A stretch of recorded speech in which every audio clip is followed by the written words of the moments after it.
A blockbuster ruling to close the year for the U.S. Supreme Court, with President Trump declaring victory.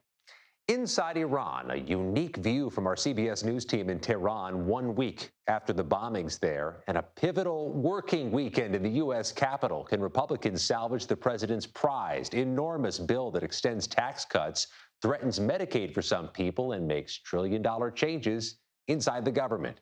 Key players on both sides join us tonight.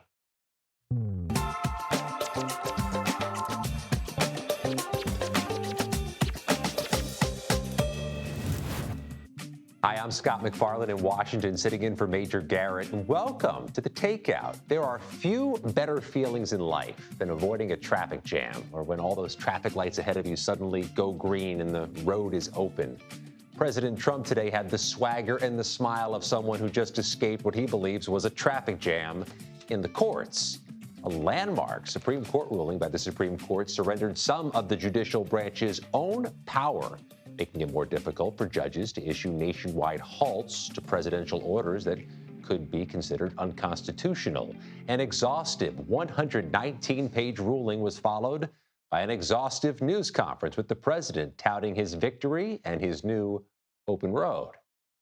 It didn't work the other way. It was a disaster where somebody from a certain location in a very liberal state, or a liberal judge, or a liberal group of judges could tie up a whole country for years, because their decision would sometimes take years to overturn. Critics fear the court has now unleashed the administration to overreach and potentially destabilize the balance of power. In her dissent in the 6-3 ruling, Justice Sonia Sotomayor warned, with the stroke of a pen, the president has made a solemn mockery of our Constitution. Rather than stand firm, the court gives way. But Trump has a green light, and he believes he has a mandate to now speed ahead. We begin tonight with CBS News' chief legal correspondent, Jan Crawford, who's here. Jan, it's a lot to unpack and a pretty dense ruling. What did it decide, and what did you make of it? Well, you know, the issue of nationwide injunctions has really come on the scene only in the last 10 years, and they have just exploded, stymieing presidents from both parties. President Obama, didn't like them. President Biden urged the Supreme Court to do what they did today, because what would happen is Republicans would file lawsuits in conservative states like Texas and get nationwide injunctions that would block, say, President Biden's immigration policies, efforts to impose vaccine mandates, efforts to give student debt relief for borrowers. So Biden didn't like them, presidents don't like them, and then Trump, in his kind of jubilant press briefing today, took credit for being the president that finally got nationwide injunctions scaled back substantially. Obviously, courts can still issue nationwide injunctions. I think this decision will have no real practical impact on the underlying issue of birthright citizenship. I've spoken already with immigrants' rights groups. They have already filed lawsuits as class actions. And that's what Justice Amy Coney Barrett suggested in her majority opinion, as did other justices during the argument, that that's just the right vehicle. Like, judges can still enter nationwide injunctions, but a lot of judges are entering them way too often. And so we're going to say, go do it as a class action, which the rules specifically allow.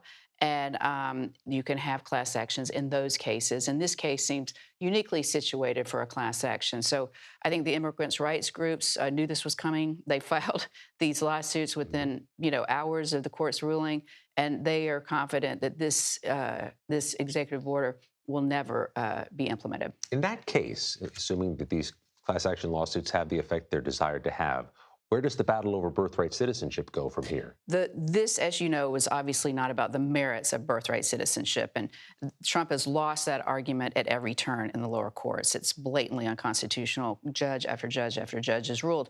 So what we have now is that it's going to stay blocked. There's a 30-day pause in the executive order before the states would even start to begin implementing it. It's not going to be that long before another judge in, say, Maryland, where one's already been filed, will certify a class, say that these people have common issues.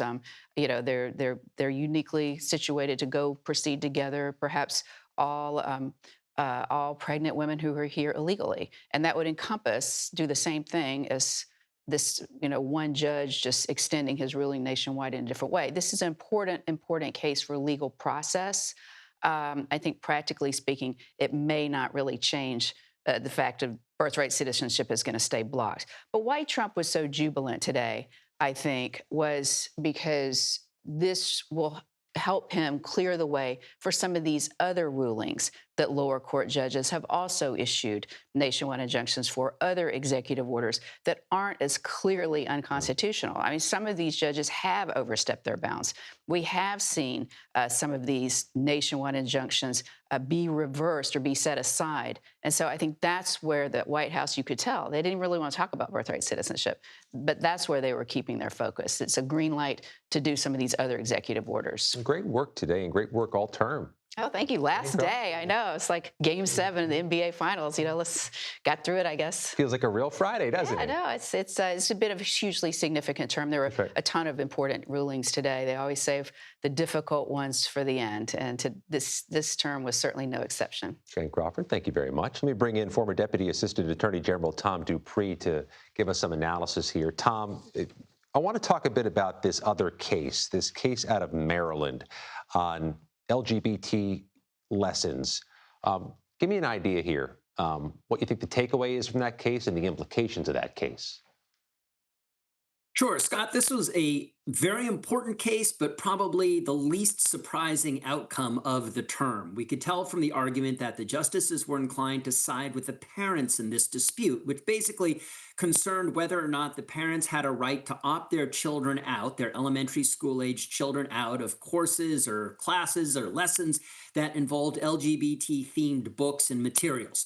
And the Supreme Court, during argument, sent a strong signal that they were probably going to side with the parents, that they respect the right of parents to instill the religious and moral values in their children, to control their education. And the judges, frankly, thought that the Montgomery County school system may have just, acted a little mistakenly in declining to give the parents a right to opt their kids out. The justices said it wouldn't have been much trouble just to let the parents take the kids out of the class. Why couldn't you have done it? And today the justices basically said the school board or the school district went wrong in not allowing it. Yeah, Tom, the dissent was really striking in this case from Justice Sotomayor.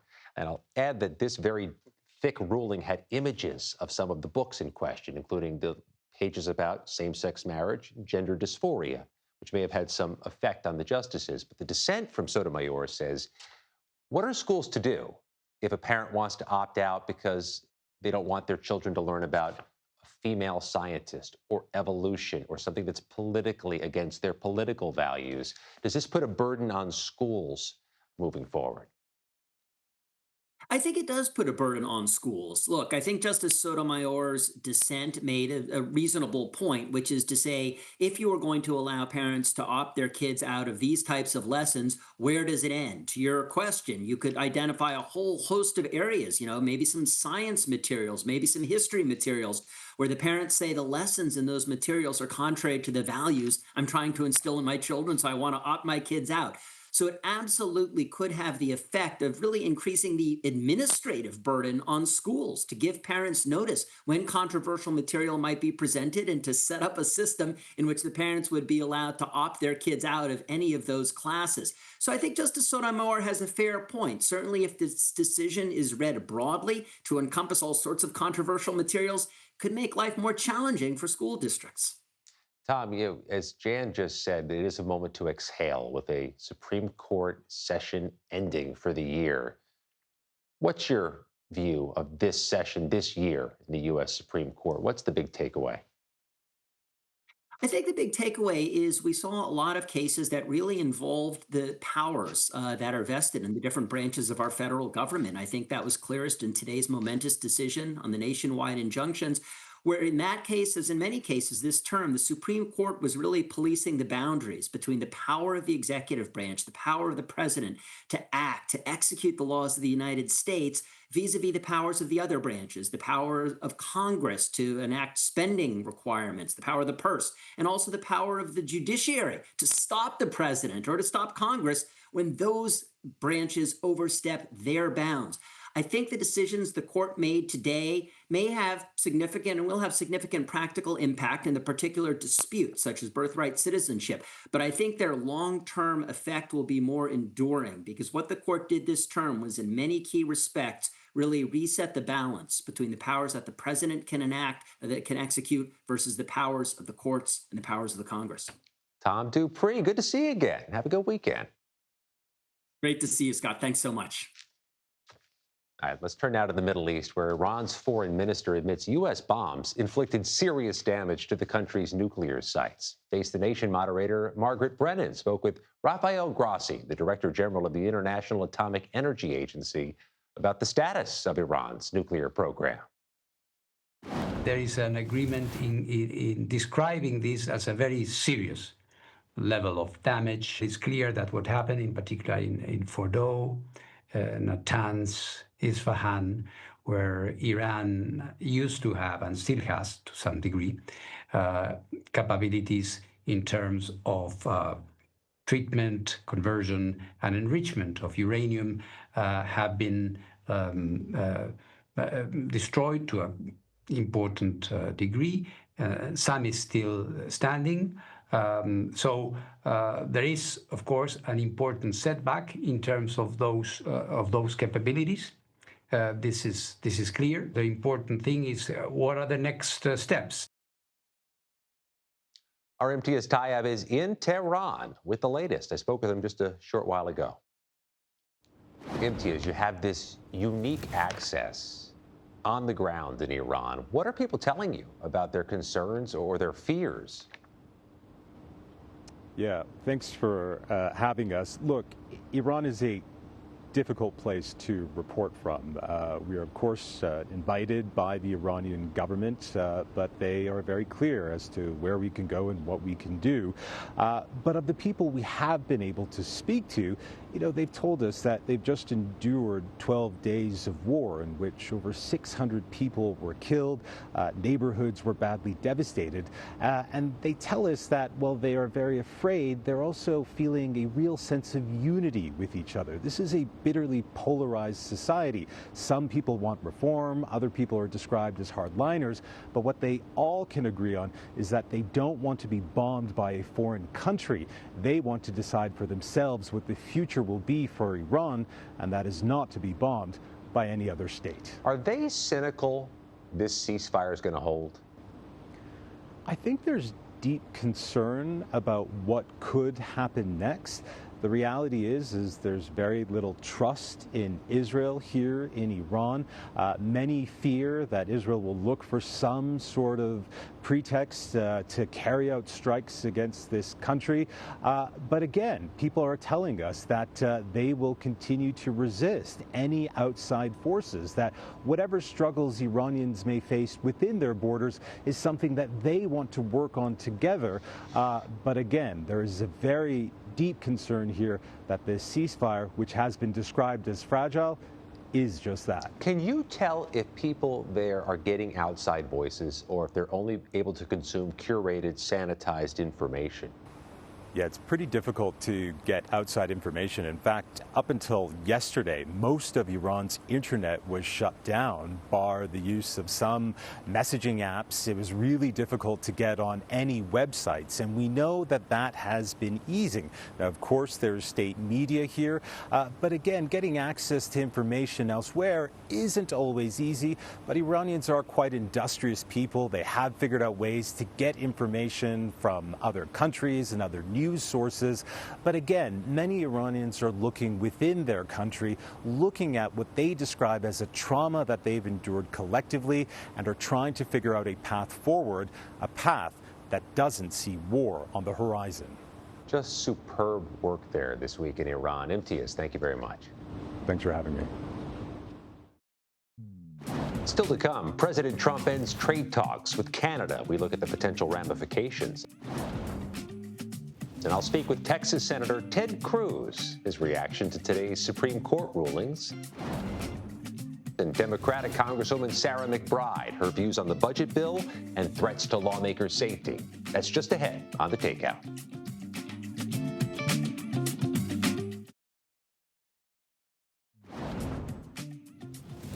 Welcome back to the Takeout. House members received a classified briefing on Iran today. Republicans and Democrats had very different interpretations of it, though. Speaker Mike Johnson said the officials made clear the strikes delivered a significant setback to Iran's nuclear program. But the former Speaker, Nancy Pelosi, didn't think there was much in the briefing that wasn't already public.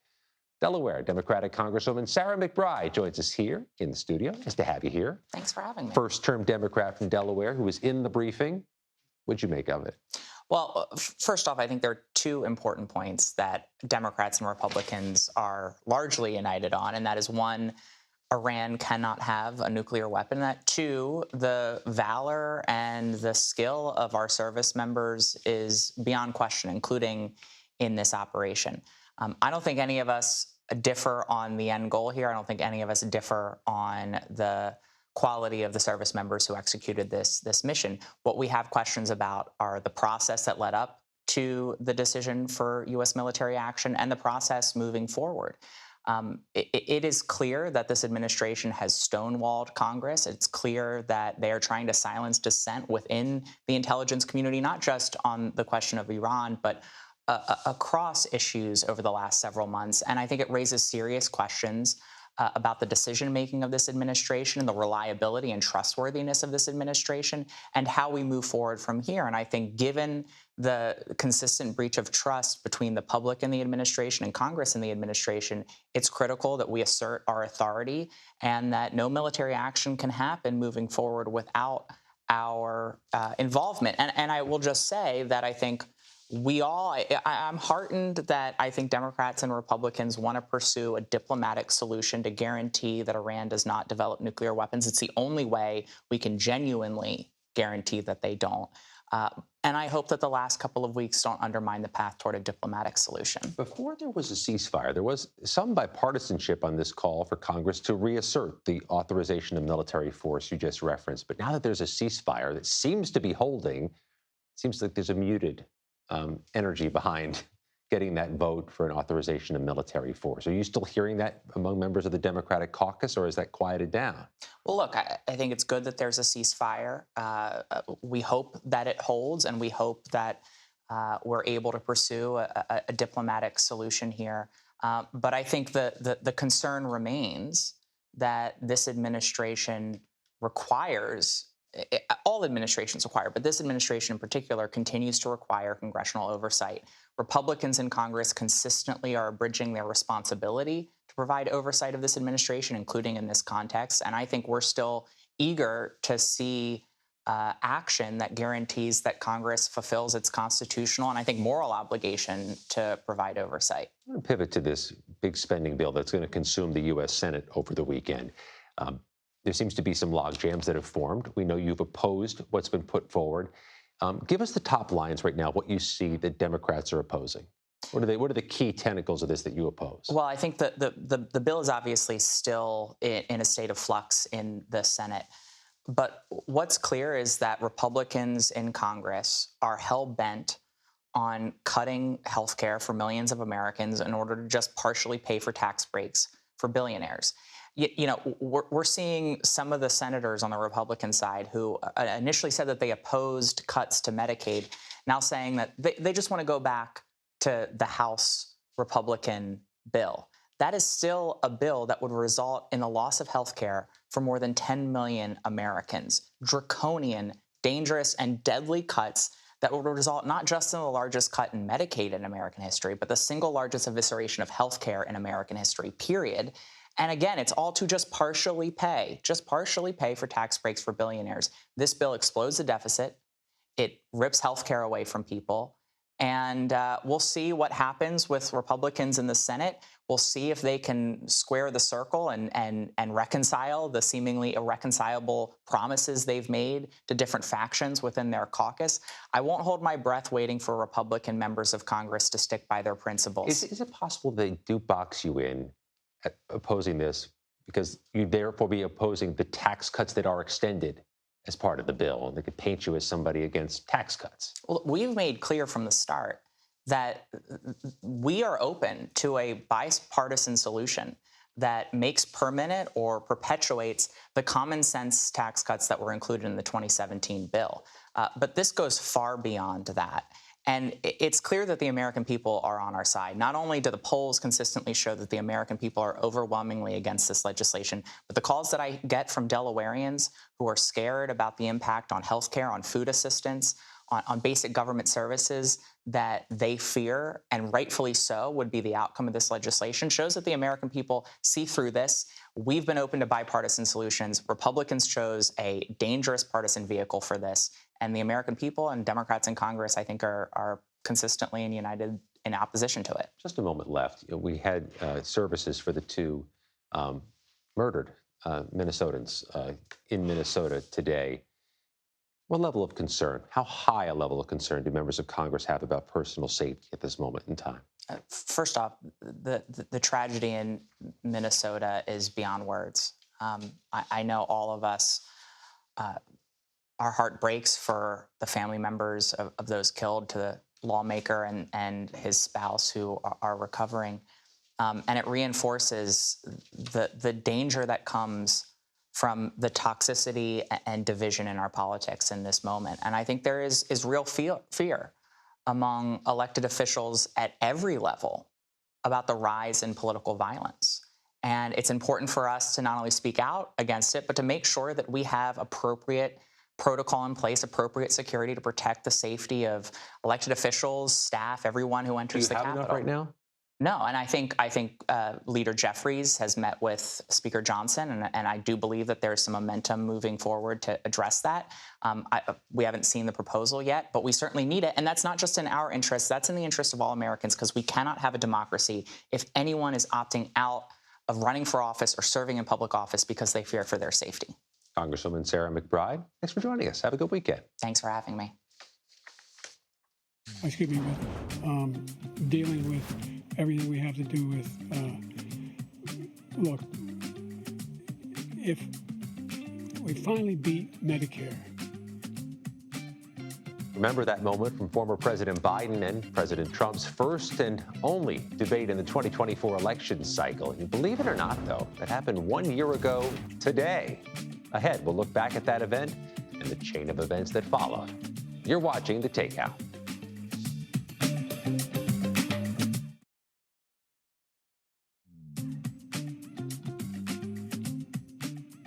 Welcome back to The Takeout. Here's what else we're watching this evening on a busy evening. California Governor Gavin Newsom has filed a nearly $800 million defamation lawsuit against Fox News. Newsom is accusing the network of intentionally lying and misleading viewers about the timeline of his phone calls with President Trump, who ordered the National Guard to Los Angeles to quell anti-ICE protests there. Fox News has called the lawsuit a, quote, publicity stunt and frivolous. Defense Secretary Pete Hegseth has announced the U.S. naval ship Harvey Milk, named for the assassinated gay rights leader, will now be known as the USNS Oscar V. Peterson. Peterson died during World War II and was posthumously awarded the Medal of Honor. Hegseth says the change is, quote, taking the politics out of ship naming. CBS News has previously reported the Navy's considering renaming other ships that are named after civil rights leaders. The president of the University of Virginia has resigned after pressure from the Trump administration. Administration officials, broadening their fight with elite universities, called on James E. Ryan to step down from his leadership role as a condition to settle an investigation into the school's DEI policies. In a letter to the UVA community, Ryan wrote, "I cannot make a unilateral decision to fight the federal government in order to save my own job." In Los Angeles, immigration lawyers are telling CBS News they're receiving an increased number of calls about medical needs not being met at immigration detention centers there. One attorney says the detention facilities are a, quote, ticking time bomb. Nydia Cavazos joins us now from Los Angeles with more on this. Nydia. Scott, it's great to be with you. Over the course of this week, we've been speaking to immigration lawyers and family members of those that have been detained during the latest rounds of immigration enforcement activity here in LA, and those that have been transferred to the downtown facilities in LA keep reporting on the conditions of this detention center, describing it as inhumane conditions given the lack of access to food, to water, no beds, limited access to phones so that migrants can let their family members know where they're at or reach a lawyer if they need help with their current immigration cases. Now, lawyers tell us that this has the potential to become an even more critical situation because they do have clients who have medical needs that they say are not necessarily being addressed here. Now, we've also been speaking to sources who are familiar with the layout of this detention center in downtown LA, and they tell us that essentially it's 3 holding rooms, and each room is housing up to 60 to 70 migrants. And this is why there's no beds in there. There is 1 toilet for all of these immigrants to use at the same time. And ICE and DHS have not necessarily responded to our multiple requests asking about the conditions of the center and confirming if they are in fact operating at overcapacity at surrounding ICE centers, and if this is the explanation behind why they're not necessarily being transferred out of a facility that is supposed to be used for temporary use only. Lydia Cavazos in Los Angeles. Keep us updated as you get more information, and thanks for joining us. Going to bring in our panel now on this June 27th. We have CBS News contributor and Democratic strategist Chuck Rocha and Republican strategist Rena Shah on June 27th, a date that lives in infamy for Democrats. It was a year ago. Makes my eye twitch, to be honest. Is it a fast year or a slow year? I can't tell. You know, I saw this earlier today, and I was like, it's been a year since that debate. That means he was still running for president a year this close to an election when we had to swap out the horses. Like I said, for Democrats and those of us who make ads for a living, when it's that late, it still makes me really crazy. You've got a year that's gone by. Where is the party going now? Where does the Democratic Party want to be going, and where are they really going? They're desperately trying to find a message. They're desperately trying to find their rhythm. Right now, we've been a party that's been anti-Trump, and we're good at being anti-Trump, and we've won a lot of elections being anti-Trump. But without a leader, you have to be able to tell the people what you're also for. This is what the piece is that we've been lacking because there's no real leader, because we don't have any chamber of the Congress or the government right now. Rena, let me bring you in there, because we're also less than 500 days away from the midterms. It's close in that direction, too. Republicans have any concern that no matter what the National Democratic Party condition is, that they face an uphill slog winning those midterms? Well, looking in the rearview mirror, what that disastrous debate showed us is that Democrats had a lot to learn. It was a tough summer for Democrats because after that really bad debate, what we saw were something like 62% of voters telling Gallup that Biden was just too old for another term. And it still took time for him to edge away. And what we see now isn't that much different. You see a party that's run by a crop of folks that won't clear the bench for a younger set of stable leaders. You know, let's be honest about this. Alexandria Ocasio-Cortez of New York, she is now considered not as junior as she was. And is she being made, is she being cleared the path for? I don't really think so. And I think that is something that continues to plague Democrats. Forget scandals, whether they apply to a former New York governor or whatever is coming from the Trump administration. Democrats have yet to sort of anoint the person that is going to lead the party into the future. I think that is the one thing Republicans are counting on right now, is for this fractured party to not be able to lead as the midterms edge closer. We did see a fracture in New York City with the even closer election, the primary last week and the general election for New York City mayor in November. Chuck, we have the Democrats seeming to find new blood, finding a more progressive or younger option, clearing the bench, as Rena says. For better or for worse? Look, I've been doing this a long time, and it wasn't about left or right, progressive versus conservative. It was about the establishment is just not popular. And it's not been popular, I would tell you, in either parties. That's why Donald Trump has emerged on the right. We're looking from somebody that, and it won't be Mamdani. He'll be one piece of the puzzle. You have to take his energy and the way that he ran that campaign and then put it in other cities around the issue set that those. New York City is not Tyler, Texas. It is not Los Angeles. But if you take something and do it different like he did, and the last point I'll say is this, is the establishment Democrats and Cuomo spent $36 million. Normally, you've reported on this, whoever spends the most money, especially if they spend 4 times the money, they normally win. Mamdani only spent $9 million. What if Cuomo stays in the race? Our sources are telling us he intends to stay somehow either on the ballot or in the race. What does that do? I was reading that earlier. It almost guarantees that Mamdani is the mayor, because him and Adams split the establishment vote and makes Mamdani win by even more. We heard the president talk about Mamdani today during a press briefing in the press briefing room. Rena, take a listen to what the president had to say. I can't believe that's happening. That's a terrible thing for our country, by the way. He's a communist. We're going to go to a communistic state. That's so bad for New York, but the rest of the country is revolting against it. Should we expect to hear Republican candidates up and down the ballot talking about Mamdani? Yeah, that's going to be the playbook. I mean, Republicans got their gift, right? Because they keep pulling up receipts of this young Zohran Mamdani being a complete outsider and having views that really don't have backing. You know, how are you going to pay for free buses?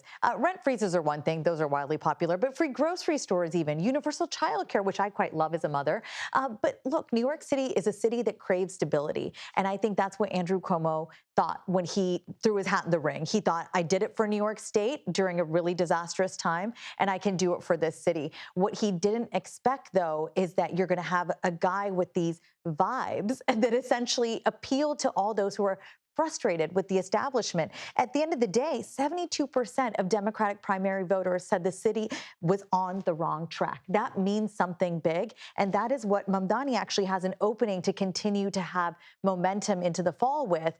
But at the end of the day, this first past the post race, the general election, is going to be a tough one. And again, the risk is there that Cuomo's still on the fight and deliver line, tips the race to either Mamdani or to the Republican, Curtis Lewa.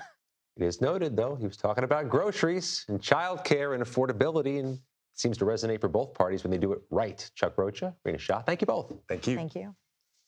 Coming up, my interview with Texas Senator Ted Cruz on the Supreme Court's big ruling limiting judicial power. That's next. You're watching The Takeout.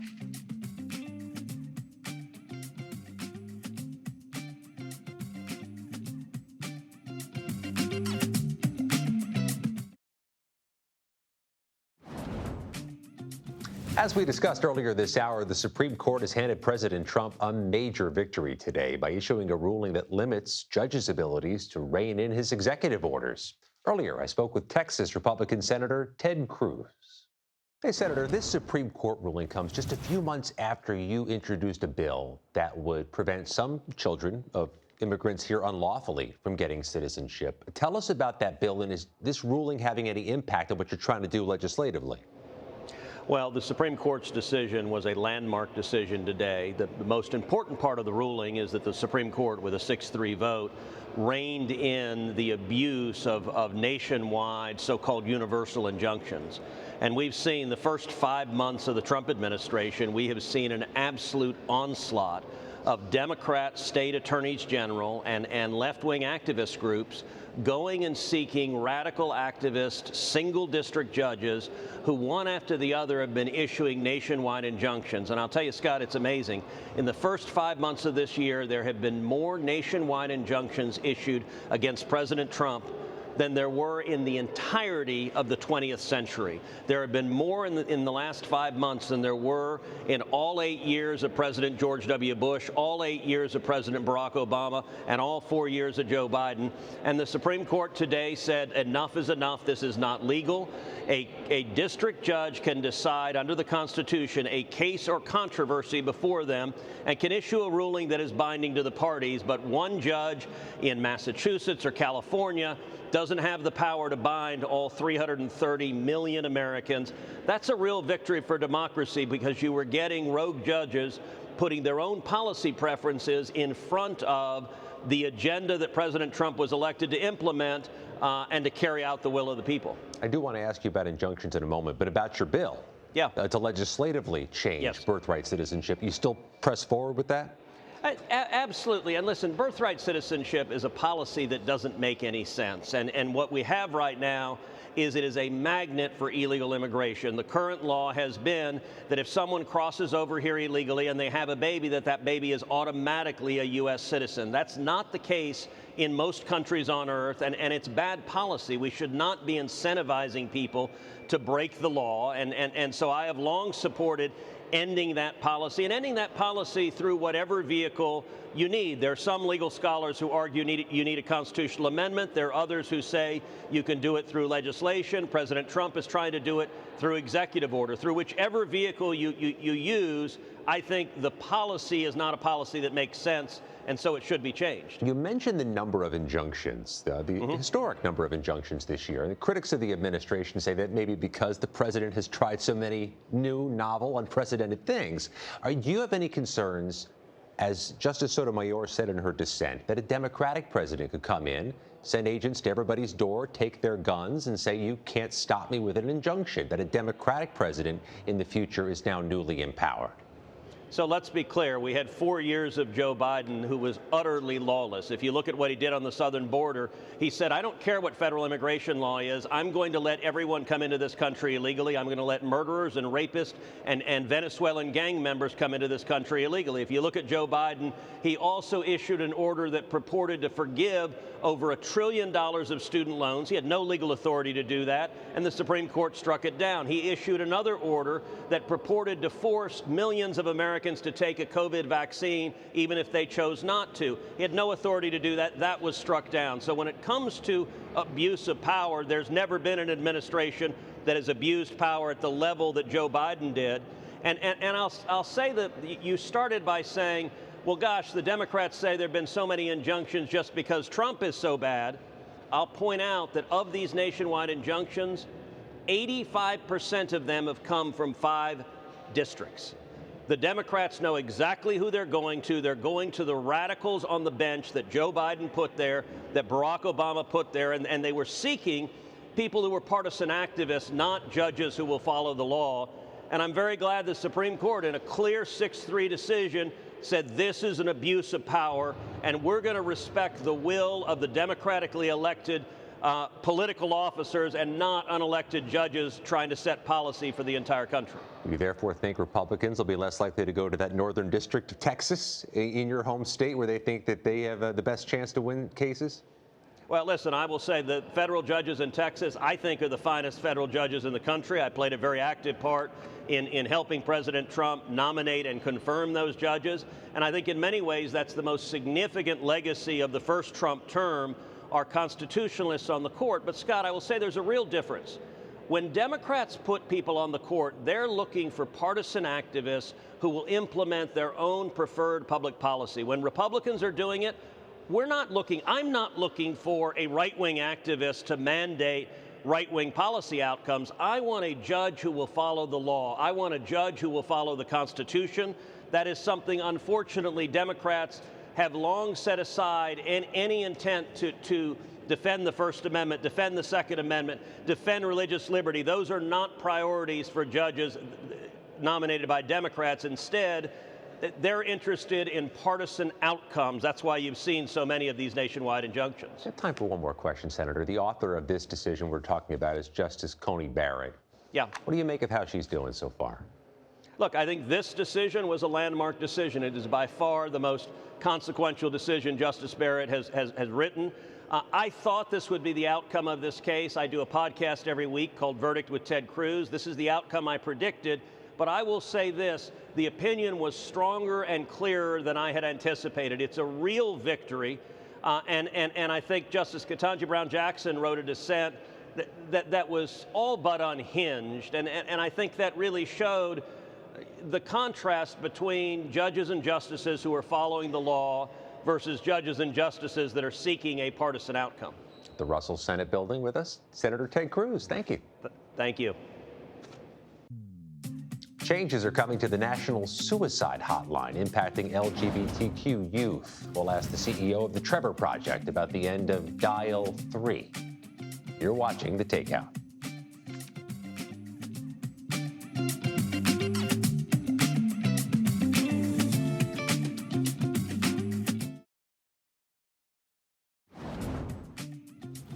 Welcome back to The Takeout. The Trump administration is ending a specialized LGBTQ youth suicide hotline next month. It was used by more than 1 million people since the program started 3 years ago. Earlier, I spoke with James Black, CEO of the Trevor Project. Take a listen. Explain what change has been made. Some of this can get lost because the government's difficult to track, and these big offices and organizations are difficult to track. What's been changed? What's been changed is that come July 17th, that the specialized youth hotline for LGBTQ plus youth, also known as Press 3, as part of the 988 network, will be eliminated. And what that means is that the hundreds of counselors that have been specifically trained to understand the stress factors and risk factors of LGBTQ plus youth will not be the counselors who are interacting with those callers or those texters or those folks who decide to use chat. And what that also means is that there's an impact because care for a marginalized community or a high-risk community in this case is very specific to the type of counselors that they need to talk to, right? So when you think about that after July 17th, that they could be interacting with someone who does not understand the specific stress factors that are challenged or that LGBTQ plus youth are challenged with, that's another risk factor. What the administration's been saying is they don't want to silo things. They don't want to have things just in one bucket. They'd rather open it up to everybody to help. Is there some value in fresh eyes or fresh ears listening to what these needs are? Well, what I would say is that when this line was established some years ago, the administration and the Democrats and Republicans agreed that we needed a specific line dedicated to 3 communities that were high risk. Those are veterans, Spanish speakers, and LGBTQ plus youth, because the data tells us that understanding that these high-risk communities have to have very specific care is connected to better survival rates. So it's not really about fresh eyes. It's really about the commitment and the unity and the bipartisan unity and the bipartisan legacy that was established some years ago around this evidence-based, this data-driven decision around having an LGBTQ plus youth hotline. You see those numbers, an enormous number of calls since 2022, 1.3 million. Your organization has stood up its own hotline or would stand up its own hotline to support if there's a pressing need? Well, we do have a hotline, and we have a hotline that we call Trevor Classic. This is the hotline that we've had for the past 27 years. Do you expect more calls now? We do expect more calls. And what the partnership with the government allowed us to do is to maximize and double our impact. Now, with this latest change, they're severely limiting our ability to impact a marginalized community. It's been a decade now. It's been a whole decade since the Supreme Court ruling in Obergefell. I suppose we see the politics of this, though, maybe have shifted a little bit in those 10 years with this latest election and with some of the changes being ordered by the administration. Where do you think we are 10 years after Obergefell? Interesting. You know, when we think about the mental health of LGBTQ plus youth, which is the business that Trevor is in, understanding that we don't really think about politics. What we want to get down to is the human element of this need, and that is that it doesn't matter if you're a Republican or if you're a Democrat. If you require crisis services, then you should have that, and that should be an American value. And look, as someone who was married in another country, I understand the significance of Obergefell, and the only thing that I wish is that people understand that there's a human element to the rights that LGBTQ plus youth and LGBTQ plus adults require in this country. We see this Gallup poll, the most recent, shows Republican support eroding now for same-sex marriage, 10 years after a lot of people thought this debate was over. What do you make of that? I think we're politicizing human issues. And I really think that that's the issue here, is that we do not need to politicize issues that are human issues or not even issues. They are rights. They are everyday needs and wants and desires of all Americans. And now we've started to politicize those. Just like we're thinking about mental health of LGBTQ plus youth and we're depoliticizing that issue, it's the same thing with marriage. James Black covered a lot of ground. Thank you for your time. Thanks for having me. There it is. That does it for this week of The Takeout. If you missed anything, you can head to cbsnews.com or podcast platforms and the Takeout playlist on YouTube. And get caught up on conversations with Republican candidate for New Jersey Governor Jack Ciattarelli, Congressman Mike Levin, Senators Roger Marshall and Tim Sheehy, journalist Jason Rezaian, and so much more. Stick around. The Daily Report is coming up next on CBS News 24/7.